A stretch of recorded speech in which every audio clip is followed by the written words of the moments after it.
4 नवंबर को Donald Trump ने बड़ा ऐलान कर दिया है। इस ऐलान से चीन की मुसीबतें बढ़ने वाली हैं। तो वहीं इससे कमला हैरिस को चुनावी नुकसान उठाना पड़ सकता है, जबकि ट्रंप के इस फैसले से भारत को फायदा हो सकता है। सुनिए ट्रंप ने क्या कुछ कहा है।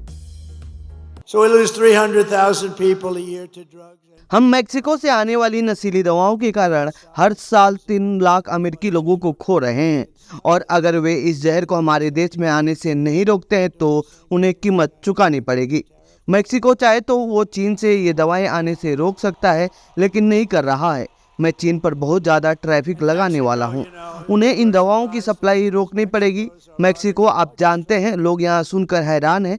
मेक्सिको हमारा सबसे बड़ा व्यापारिक साझेदार है, और अगर हम 10-15% जैसा छोटा टैरिफ भी लगाते हैं तो आप 10 अरब डॉलर की बात कर रहे हैं, और वो ये नहीं चाहेंगे कि ये टैरिफ लंबे समय तक लगा रहे।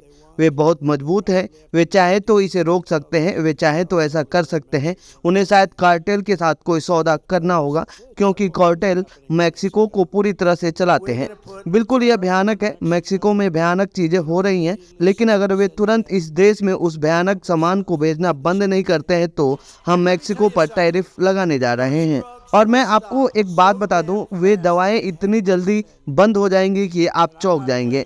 मैं कोई खेल नहीं खेल रहा हूं, मैं ऐसा करने जा रहा हूं, और मैं चीन के साथ भी यही करने जा रहा हूं।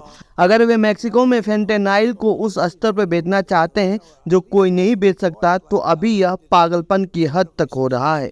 वे जो कर रहे हैं आप जानते हैं। कम से कम हमने इसका डटकर मुकाबला किया, और हमने इसे अपेक्षाकृत सफलतापूर्वक किया। आप कभी नहीं कर सकते। मेरा मतलब है, उन्होंने इसे कारों के हबकैप में डाल दिया। यह कठिन है, यह हर जगह है, यह प्रतिभाशाली है। इनमें से कुछ डिवाइस वे लेकर आए हैं, लेकिन मैंने चीन से कहा है, आप फेंटा बेचना चाहते हैं, हम चीन के साथ अच्छे संबंध बनाने जा रहे हैं। उम्मीद है मैं अच्छे संबंध बनाना चाहता हूं, लेकिन आप मेक्सिको के माध्यम से संयुक्त राज्य अमेरिका में फेंटेनाइल बेचते हैं, हम उस पर 25% या उससे अधिक टैरिफ लगा रहे हैं।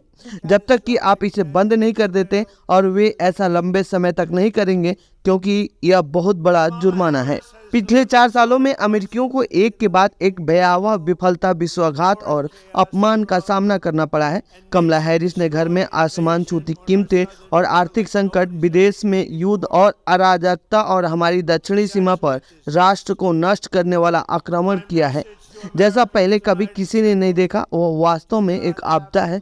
आज रात अमेरिकियों के लिए मेरा संदेश सरल है, हमें इस तरह से जीने की ज़रूरत नहीं है। हमें नहीं जीना है, हमें नहीं जीना है, और हम नहीं करेंगे। We've been waiting for 4 years for this. 4 years.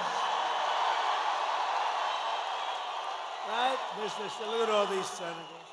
Look at all these senators and congressmen.